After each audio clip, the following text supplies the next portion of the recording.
Assalamualaikum warahmatullahi wabarakatuh. Kembali lagi bersama saya Rian Adi Prasetya, mahasiswa UT Prodi Sistem Informasi UT Rejang Lebong, Provinsi Bengkulu. Kali ini kita akan membahas mengenai Vue.js pada website tracking bahan ajar serta stok bahan ajar. Kali ini fiturnya akan saya jelaskan sesuai dengan alur apa saja yang terdapat pada website kali ini. Karena durasi yang terbatas ya, saya langsung aja jelaskan struktur dari HTML saya serta fitur-fitur yang terdapat pada websitenya. Oke, sebelum kita memulai, karena aplikasi ini data yang disiapkan adalah data bahan ajar yang sudah disiapkan oleh tutor, itu file berupa JSON, maka dari itu kita perlu memulai suatu server sebagai asumsi kita sedang menjalankan website dan mengambil data dari local storage dari server tersebut. Nah, untuk itu biasanya saya menggunakan extension live server, atau kalau kawan-kawan mau menggunakannya tinggal ketik saja di kolom pencarian live server, diinstal, dan cara penggunaannya adalah seperti ini.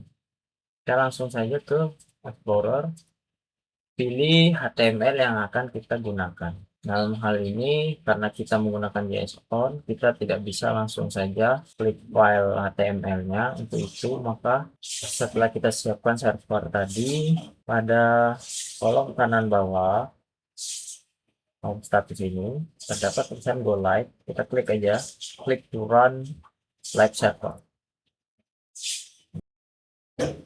Oke, maka akan muncul browser. HTML kita tadi akan di-launch oleh browser segera setelah kita lokal server kita live. Pada website kali ini, fitur-fitur yang akan saya jelaskan, kita mulai dari tab, saya menyebutnya tab ya. Tab stok bahan ajar ini merupakan isinya adalah untuk kita menampilkan informasi bahan ajar yang tersedia pada UT daerah, serta ini juga menjadi media kita untuk menginput stok atau update stok yang ada pada UT daerah. Terdapat filter, sama seperti tugas 2 sebelumnya. Filter data ini kita akan memfilter data stok dari setiap UT masing-masing daerah. Dropdown yang saya siapkan adalah data setiap daerah. Contohnya, saya akan mengklik data stok dari Jakarta. Nah, terdapat perbedaan setelah saya mengklik. Nah, yaitu nama fakultas. Jadi pada HTML, apabila saya klik Jakarta, maka view if-nya akan muncul, lalu memberikan data semua kategori. Kategori ini adalah fakultas yang tersedia di UT. Nah, juga terdapat checklist perlu reorder. Seperti pada tugas sebelumnya, checklist ini untuk menampilkan stok yang perlu dipesan kembali apabila statusnya menipis, tidak aman. Nah, tapi dalam hal ini karena saya menggunakan Jakarta, filter UT Jakarta, maka pada tabel view-nya tereaksi langsung menampilkan data yang perlu diorder dan tidak ada bahan ajar yang perlu diorder. Nah, untuk kembali ke tampilan awal semua UT daerah tadi, saya membuat button untuk mereset filter. Tinggal klik saja. Nah, maka akan tampil semua data bahan ajar yang ada pada JSON. Nah, di bawahnya terdapat kontainer untuk update stok yang value-nya bisa kita sesuaikan. Katakanlah kita ingin mengupdate data yang sudah ada. Dalam hal ini pada UT Surabaya misalnya, statusnya kosong untuk bahan ajar manajemen.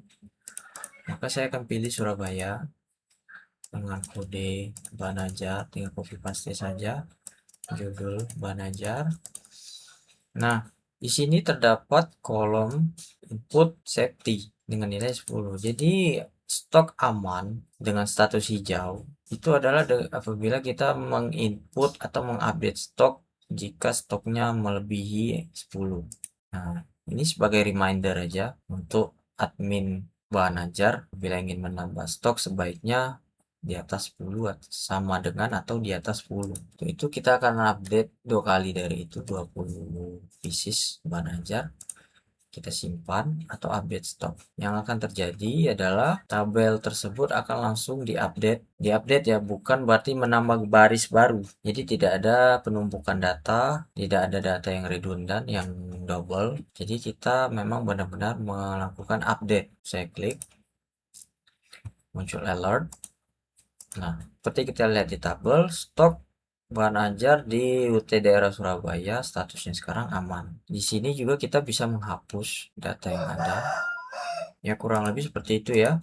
Mungkin nanti saat benar-benar diterapkan, data yang diinput oleh user, interface antara user dengan UI ini bisa tersimpan di local storage, terserah di mana kita akan menetapkan ya, atau kita hosting di mana. Jadi setiap kita merefresh websitenya HTML ini, maka data akan kembali ke data awal. Nah, tentunya kedepannya apabila ingin dikembangkan, ini bisa dipadukan dengan desain website saya pada 31 kemarin, yang mana ada form login to admin. Jadi yang bisa mengakses kewenangan seperti ini adalah benar-benar pelakunya adalah admin bahan ajar, admin gudang bahan ajar atau apalah namanya ya. Jadi dia bisa mereview, mengupdate stok bahan ajar, dan juga dia bisa memanage bahan ajar yang ada pada universitas terbuka. Oke, sampai di situ. Baik, jika saya tampilannya sedikit saya update, yang mewakili aksen dari universitas terbuka yaitu biru dan kuning. Kuning saya gunakan gold, di CSS saya berikan penjelasannya garis miring bintang. Mungkin apabila tutor ingin melihat nanti source code-nya sekalian saya upload. Oke, kita kembali ke tab tracking dan input DO. Pada tab kali ini, tab tracking dan input DO, terdapat kontainer cari status pengiriman. Jadi yang kita input adalah seperti pada tugas-tugas sebelumnya, kita tinggal menginput delivery data, delivery order yang ada. Bisa kita coba. Saya mengambil data dari dummy JSON, data bahan ajar.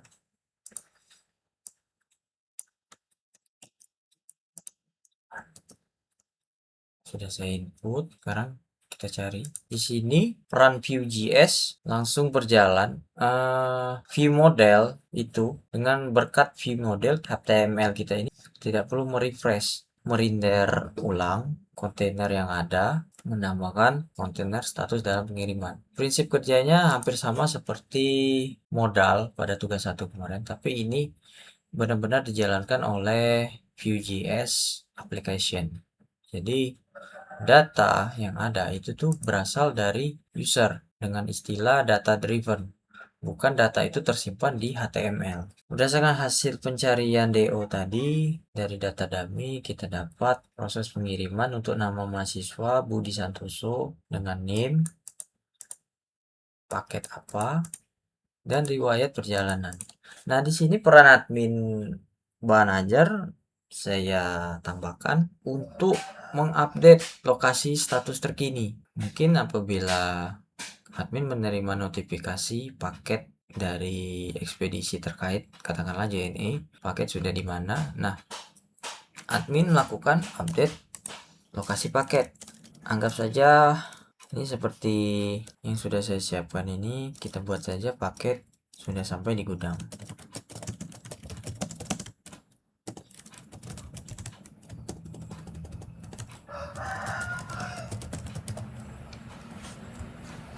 Kita lakukan update, muncul alert. Di sini langsung update menambahkan baris baru yaitu paket sudah sampai di gudang. Dan juga form pencarian ini bisa kita tutup untuk kembali ke status awalnya.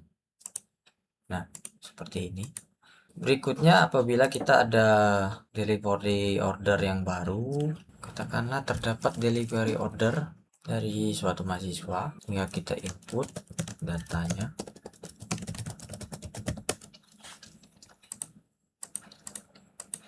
Simpan data pengiriman. Kita ingat saja ya nomor DO-nya 002. Oke, nah, kita bisa langsung lacak di pelacakan. Nah, muncul riwayat perjalanan, data mahasiswa, NIM, paket. Nah, juga bisa dilakukan update apabila terdapat notifikasi posisi paket sudah di mana.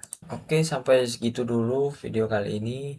Memang durasinya tidak panjang karena sedikit banyak sudah banyak saya jelaskan di video sebelumnya. Jadi dengan adanya Vue.js ini kita mengganti peran dari HTML yang awalnya dahulu data biasanya bersarang di HTML, tapi dengan Vue.js data driven, maka data yang ditampilkan pada suatu HTML itu berasal dari user oleh JavaScript itu sendiri untuk ditampilkan di HTML. Alhasil, performa untuk menampilkan suatu website itu akan meningkat dan tidak akan banyak menggunakan sumber daya seperti RAM dan cache pada komputer.